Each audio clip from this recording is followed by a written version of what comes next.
Pernah ada seorang laki-laki datang ke Nabi. Ya Rasulullah, wahai Rasulullah, aina abi? Di mana ayah? Rasulullah menjawab, karena beliau adalah seorang Nabi, dapat wahyu. Bukan kayak orang kaya kita. Kalau orang kaya saya ditanya ayah saya di mana, saya akan jawab saya nggak tahu karena saya bukan Nabi. Saya tidak punya pengetahuan tentang hal yang gaib. Nabi punya. Nabi kemudian mengabarkan kepada orang itu, huwa finnar, dia di neraka, ayahmu itu di neraka. Orang itu kemudian merasa mukanya itu berubah, murung, sedih, wajar kan? Bapak kita dikabarin ahli neraka, gimana nggak sedih? Akhirnya Nabi itu Nabi itu punya akhlak jalbul khawatir. Apa itu jalbul khawatir? Menenangkan hati orang. Orang di saat gelisah, gendah gulana, beliau itu seringkali berupaya untuk menenangkan batinnya. Saya ingin mengajari anak-anak muda, jangan gampang menyalahkan kiai, ulama atau siapapun yang belajar agamanya itu lama. Kadang-kadang apa yang Anda tidak pahami itu mereka sudah paham lebih dulu. Cuma cara memahaminya beda. Kata abun dalam bahasa Arab ternyata tidak hanya berlaku bagi ayah. Jadi hadis itu kalaupun sahih, kita tidak menolak kesahihannya. Tapi pemaknaannya beda dengan kita. Pernah ada seorang laki-laki datang ke Nabi. Ya Rasulullah, wahai Rasulullah, aina abi? Di mana ayah? Rasulullah menjawab, karena beliau adalah seorang Nabi, dapat wahyu. Bukan kayak orang kaya kita. Kalau orang kaya saya ditanya ayah saya di mana, saya akan jawab saya nggak tahu karena saya bukan Nabi. Saya tidak punya pengetahuan tentang hal yang gaib. Nabi punya. Nabi kemudian mengabarkan kepada orang itu, huwa finnar, dia di neraka, ayahmu itu di neraka. Orang itu kemudian merasa mukanya itu berubah, murung, sedih, wajar kan? Bapak kita dikabarin ahli neraka, gimana nggak sedih? Akhirnya Nabi itu punya akhlak jalbul khawatir. Apa itu jalbul khawatir? Menenangkan hati orang. Orang di saat gelisah, gendah gulana, beliau itu seringkali berupaya untuk menenangkan batinnya. Akhirnya apa? Cara beliau menenangkan batinnya itu dengan berkata apa? Inna abi wa abaka finnar. Itu orang Indonesia yang cuma melihat kamus bahasa Arab. Abun artinya bapak. Berarti terjemahannya apa? Sesungguhnya bapakku dan bapamu ada di neraka. Oh kalau begitu berdasarkan ini hadis, gak bisa kita tolak ya akhi. Gak bisa kita tolak. Dia lupa. Kata abun itu Pak, lihat. Saya ingin mengajari anak-anak muda, jangan gampang menyalahkan kiai, ulama atau siapapun yang belajar agamanya itu lama. Kadang-kadang apa yang Anda tidak pahami itu mereka sudah paham lebih dulu. Cuma cara memahaminya beda. Kata abun dalam bahasa Arab ternyata tidak hanya berlaku bagi ayah. Jadi hadis itu kalaupun sahih, kita tidak menolak kesahihannya. Tapi pemaknaannya beda dengan kita. Bukan berarti ayah beliau itu ada di neraka. Ya memang kata abun umumnya dimaknai sebagai ayah. Tahu mana ayah yang udah pasti itu? Bahasa Arabnya apa? Walid. Kalau walid maknanya sudah pasti ayah itu. Karena yang melahirkan, ya ikut melahirkan kita. Kalau ab dalam bahasa Arab maknanya bisa paman, bisa ayah. Lafadz yang bisa diberlakukan untuk ayah dengan mana dalilnya? Dalam Al-Qur'anul Karim. Am kuntum syuhada idh qala Ibrahim am kuntum syuhada idh hadara Yaqub al-maut idh qala li banihi ma ta'buduna min ba'di qalu na'budu ilahaka wa ilaha abaika. Kata anak cucu keturunan Nabi Yakub ketika ditanya oleh Nabi Yakub, apa yang kalian sembah setelah sepeninggalku? Jawaban mereka apa? Na'budu ilahaka wa ilaha abaik. Kami menyembah Tuhanmu dan Tuhan abaika. Aba jadi jamak dari kata abun. Disebutkan Nabi siapa itu? Ibrahim, Ismail, Ishak. Saya mau nanya sekarang. Nabi Ibrahim itu siapanya Nabi Yakub? Kakek. Kakeknya Nabi Yakub, betul? Iya betul. Nabi Ibrahim kan punya anak namanya Ismail. Ishak, dari Ishak turun Nabi Yakub. Berarti Ibrahim siapanya? Kakeknya. Lihat, untuk kakek pun Al-Quran menggunakan kata aba. Oke, Nabi Ismail siapanya Nabi Yakub? Paman. Pamannya Nabi Yakub. Jadi kata paman dalam Al-Quran masih digunakan kata aba. Jamak dari kata abun. Sebagai bukti bahwa kata ab itu maknanya gak cuma ayah. Tapi bisa juga paman. Sekarang saya mau nanya, ada gak paman Nabi yang di neraka? Yang dipastikan oleh Al-Quran? Ada. Tabbat yada Abi Lahab wa tab. Abu Lahab, paman Nabi SAW. Jadi ketika Nabi bilang, Inna abi wa abaka finnar, maksudnya bukan ayah beliau namanya Abdullah. Boleh jadi yang dimaksud adalah pamannya. Karena beliau ingin seolah-olah menunjukkan bahwa saudaraku juga sama di neraka. Kamu gak usah khawatir, kamu gak usah cemas. Begitu kira-kira maksud Nabi itu. Tapi ketika disebut abi, bukan berarti ayahku, pamanku dan ayahmu di neraka. Kan bisa saja. Dan ada kaidah menyatakan wad dalil idza tatarraqa ilaihi ihtimal saqata bil istidlal. Iki sebuah dalil itu kalau masih bisa dimungkinkan secara berbeda pemaknaannya, maka nggak bisa jadikan dalil lagi. Anda nggak bisa dengan hadis ini bersandar bahwa enggak, Abdullah itu masuk neraka. Ini dalilnya, nggak bisa. Dan ini bertentang, kalau itu dimaknai sebagai ayah, itu bertentangan dengan ayat Al-Quran yang sharih. Apa ayat Al-Qurannya? Wa ma kunna mu'adzibina hatta nab'atha rasula. Kata Allah, kami tidak akan mengazab suatu kaum sampai kami mengutus Rasul. Lihat, sekarang saya mau bertanya, ayahanda Nabi, ibundanya yang mulia Sayyidah Aminah itu hidup pada masa ketika Nabi sudah diutus atau belum diutus? Belum diutus, belum ada syariat. Itu disebut Pak, dalam ilmu akidah, orang yang hidup di antara zaman dua Nabi, antara Nabi Isa dengan Nabi Muhammad, yang hidup di antara periode dua Nabi itu, yang nggak ada syariat, nggak ada nabi, disebut sebagai ahlul fatrah. Ahlul fatrah bagaimana hukumnya? Haula minan najin insyaallah. Mereka itu termasuk orang yang akan selamat. Dan ayat dalilnya tadi itu, wa ma kunna mu'adzibina hatta nab'atha rasula. Kami tidak akan mengazab suatu kaum sampai kami mengutus seorang rasul. Belum ada rasul di zaman Abdullah, belum ada rasul di zaman Sayyidah Aminah. Bagaimana Anda bisa mengatakan bahwa beliau keduanya akan masuk neraka sementara syariatnya belum ada, nabinya belum diutus? Sayyid Abdullah dengan Sayyidah Aminah itu min ahlil fatrah. Tidak bisa kita sebutkan sebagai ahli neraka. Meskipun ada ulama berpandangan tidak semua ahli fatrah itu selamat. Ada yang mengatakan nanti diuji di alam akhirat, Allahu a'lam. Tapi Imam Baijuri, yang ahlu sunnah wal jamaah, tegas menyebutkan ahli fatrah minan najin hatta wa in ghayyaru wa abadul asnam, katanya. Sekalipun mereka itu menyembah berhala, merubah agama, kalau benar hidup pada masa Nabi belum diutus, dia akan selamat. Adil kan Allah itu? Tidak mengazab suatu hamba, seorang hamba, suatu kelompok sampai mengutus Rasul kepada mereka. Itu sekarang berlaku juga bagi orang-orang yang belum mengenal Islam. Yang belum mengenal Islam di pelosok-pelosok sana, di kutub utara misalnya, kutub selatan, atau mungkin di negara kita seperti mana misalnya. Irian Jaya, Papua, sebelah pelosok-pelosok sana, nggak pernah kenal Nabi Muhammad, nggak pernah kenal Islam, nggak pernah kenal Al-Quran. Itu ada Pak. Bagaimana dihukuminya? Yuhkam bihukmi ahlil fatrah. Dihukumi dengan hukum ahlu fatrah.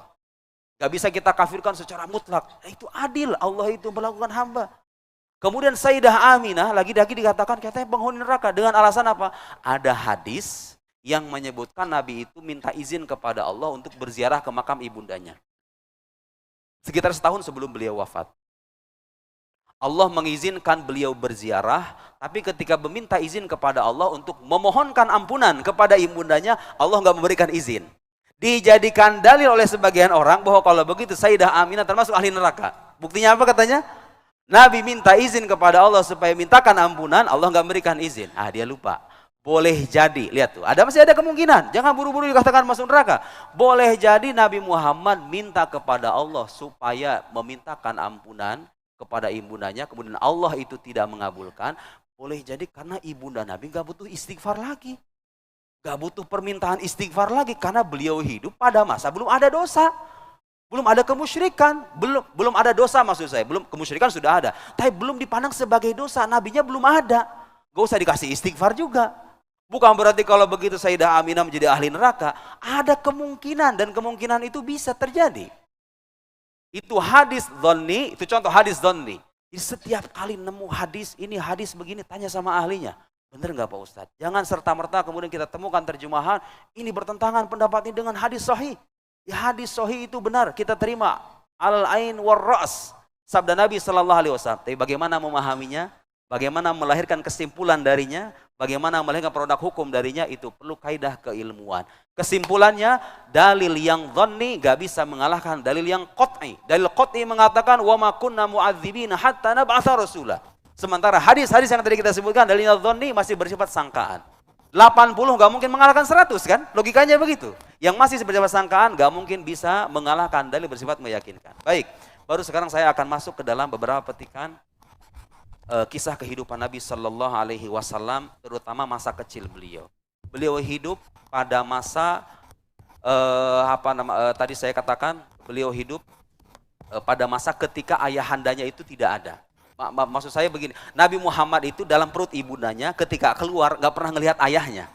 Ayahanda beliau itu wafat pada masa ketika beliau itu masih dalam perut ibundanya. Sebagian riwayat, Imam Zahabi misalnya menyebutkan, dalam Syiar Alamin Nubala, menyebutkan bahwa beliau itu ayahnya wafat pada saat ketika beberapa bulan ketika beliau sudah lahir. Tapi al-asah, yang paling sahih riwayat menyebutkan beliau itu masih dalam perut ibundanya, ayahandanya wafat.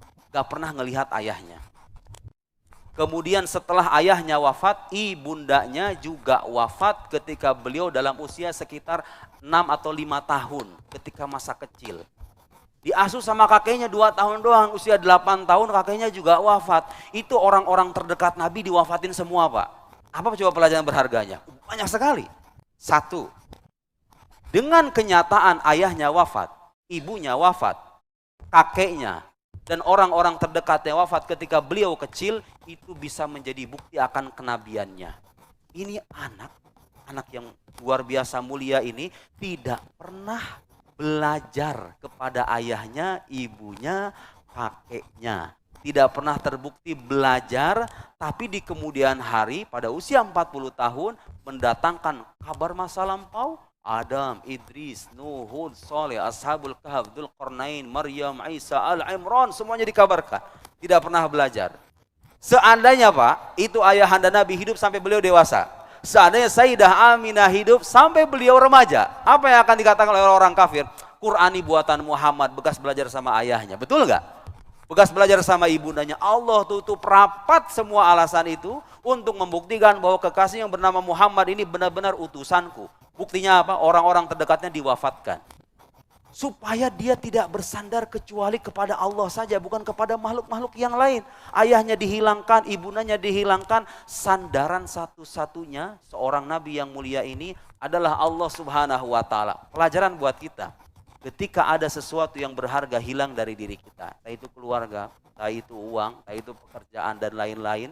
Selama kita punya sandaran yang maha mutlak, yang maha segala-galanya, kita nggak usah cemas. Keteladanan Nabi kita begitu sejak kecil. Kehidupannya menderita semuanya, jadi yatim. Yatim sejak dalam kandungan, tidak pernah melihat ayahnya. Anak yatim punya keteladanan dalam diri beliau yang mulia sallallahu alaihi wasallam. Bagi kita itu kesedihan, bagi beliau itu adalah kesempurnaan. Karena dengan cara begitu orang gak akan punya alasan Quran buatan Nabi Muhammad. Hasil belajar Nabi Muhammad dengan ayahnya, dengan ibundanya, atau dengan kakeknya.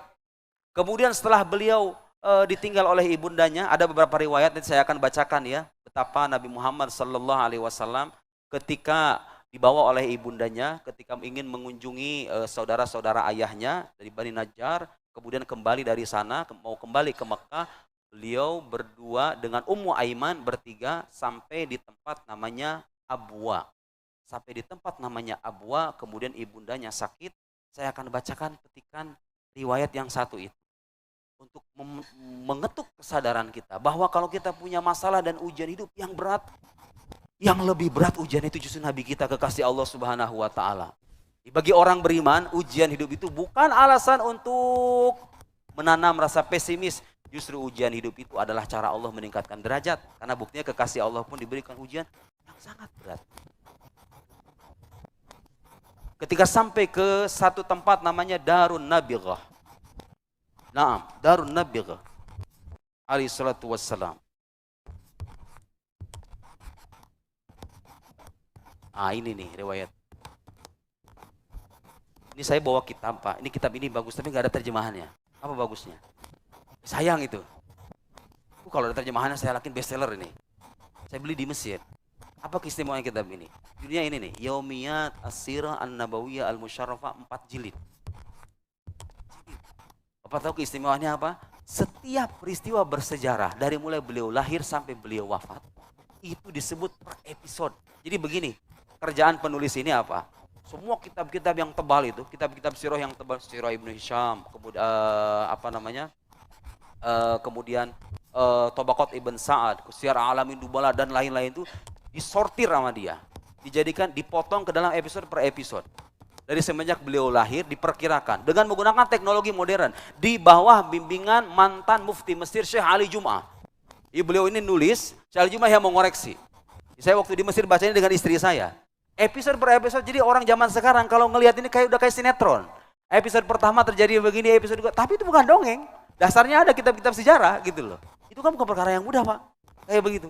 dibikin tanggal, dibikin hari, Hijriah dan Masehi. Subhanallah, itu perkara yang gampang itu. Ini di hadapan saya, disebutkan ini. Al-Yawm Ats-Tsani was-Sittun, hari ke-62. Hari Rabu tanggal 25 Rabiul Awal tahun 47 sebelum Hijrah. 31 Maret 577. Sampai akhir kitab kayak begitu, Pak. Lihat orang muslim itu punya keistimewaan semacam itu. Dan gak ada, Pak, sejarah kehidupan Nabi yang tersampaikan secara detail kepada kita selain Nabi Muhammad SAW itu. Semua nabi sebelum beliau kita yakini keberadaannya. Kenapa? Karena dikabarkan oleh lisan beliau. Jadi karena beliau menyampaikan ada makhluk agung namanya Ibrahim, Ismail, Ishak, Yakub, Musa, Isa dan lain-lain, kita percaya. Sejarah kehidupan yang mana ada nggak? Banyak nggak? Nggak banyak. Hanya penggalan-penggalan saja. Itu pun dalam Al-Quran dan beberapa hadis yang sahih. Kita percaya dengan semuanya karena dikabarkan oleh lisan Nabi Muhammad SAW. Tapi sandaran kita Nabi Muhammad di sejarah kehidupannya, Masya Allah, ya Allah, ya Karim. Mujalladat, alaf minal mujalladat, ribuan jilid. Nah, ini kalau dibaca dari episode per episode MRBJ, luar biasa. Itu kayak sinetron. Sampai ciri-ciri fisiknya kan Nabi Muhammad itu diceritakan dalam kitab Syama'il Muhammadiyah. Ciri-ciri fisiknya, kehidupan masa kecilnya, remajanya sampai beliau wafat. Ketika mereka sampai ke daerah namanya Abwa, washtadal marad bi Sayyidah Aminah alaihissalam. Ibunda ini beliau ceritanya ketika ingin berziarah ke makam ayah, pulang dari ziarah dari makam ayahnya.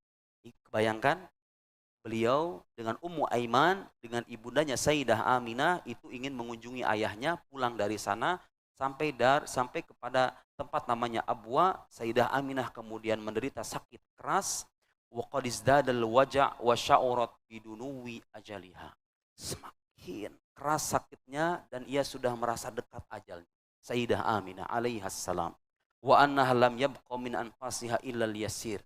Tidak tersisa lagi dari nafasnya kecuali sedikit saja. Udah mau sakaratul maut. Wa sayyiduna Muhammad waqif inda ra'siha. Nabi Muhammad berdiri di dekat kepala ibundanya. Anak usia berapa? Usia 6 tahun. Usia 5 atau 6 tahun. Masih kecil. Di dekat ibundanya. Cuman bertiga doang. Wa huwa gulam fis sadisa min umri. Usia 6 tahun. Wa mahum Ummu Aiman hadinatuhu wa ba'dun nisa wasadas samat wasaidah tastajmi' quwwaha. Ketika melihat ibundanya sakaratul maut, Ummu Aiman, Nabi Muhammad semuanya hening dan terdiam. Apa yang terjadi? Sayyidah Aminah tastajmi' quwwaha, mengerahkan segala kekuatannya supaya bisa ngomong sebelum berpisah dengan anaknya yang mulia sallallahu alaihi wasallam. Tastajmi quwwaha litusi waladaha, agar bisa berwasiat kepada anak satu-satu.